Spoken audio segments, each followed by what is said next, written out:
In my last video, we spoke about CBDCs and how the UK is planning to incorporate this infrastructure into the UK banking system. In this video, I'm going to go through the potential roadmap that we could see for CBDCs to come into play and how it would affect the everyday people. So in 2025, they'll do the digital pound testing. Now, I've actually looked into this, and it basically says that they will do a sandbox, which is a small pilot trialing with selected retailers and banks. At the start, it will be coexisting with cash. So you'll have the option to use cash or your CBDC, your digital pound. But over time, it will become CBDC is your primary use. Your digital pound is your primary use. Think of it like when you used to go to the supermarket. Self-checkouts were a small thing. They used to have a small section for self-checkout. But over time, it became a larger and larger part of the supermarket. And over time, cash became not accepted. Whether you want it to happen or not, or whether you're for it or not, it's slowly going to happen, and the adoption is slowly going to take place. It just depends on, are you happy with that? Is that what you want for your country? Is that what you want from your government? The message behind the government will obviously be cash isn't going anywhere, and it won't be.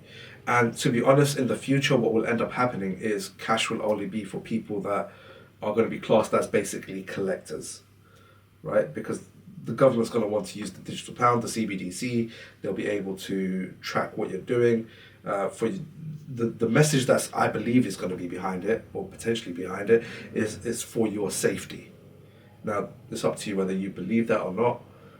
But in the UK, there's a whole trend at the moment of them invading your privacy, taking away your privacy, and yeah, it's just going down a certain route that I'm sure all of you watching right now are aware of. Now, when they introduce CBDCs in 2025 going into 2026, well, they're testing it now, but 2026 basically, they'll probably put incentives behind you using the CBDCs. That could be that you get a CBDC bank account with some money already in it. And that would be more than enough to make a lot of people jump onto CBDCs, free money. And any worries or any privacy issues that you may have had, gone. It could be that if you use your CBDC account, you get a discount on your shopping. And again, whatever worry you had, gone. So if the roadmap is correct, by 2028, we should have a full launch of the digital pound. This will potentially be a nationwide rollout with the banking integrated. Salaries and benefits will all go into your CBDC account, your centralized bank account.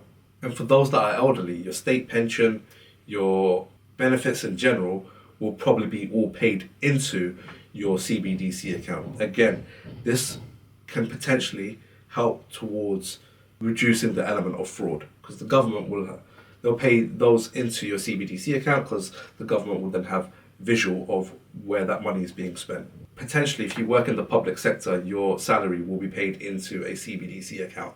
In terms of tax collection, it will make that streamlined. It will be a lot easier for them to do if they have access to your account, they have visual of your account, they can literally take money in and out as they need to, so you don't actually potentially need to do your whole tax return yourself. You just do the initial part of what you owe, submit that, and the money can be taken out automatically. Again, this is potential, but this is what CBDC will allow. Businesses will be encouraged to incorporate and get on board with CBDCs, but later they would probably be required to have the CBDC infrastructure within their business. So if you had the option between using your cash and your CBDC account, and you went shopping and it said, if you use your CBDC account, we'll give you an extra 5% off. Not saying that they will do that, but potentially, then what are you more likely to use?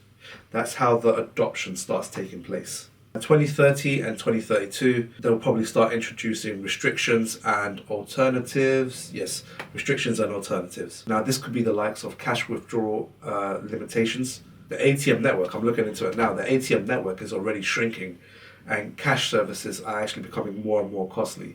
Banks are shutting down. You see less and less banks out there, so everything's becoming more and more digital. So you're already kind of being forced into taking the CBDC route.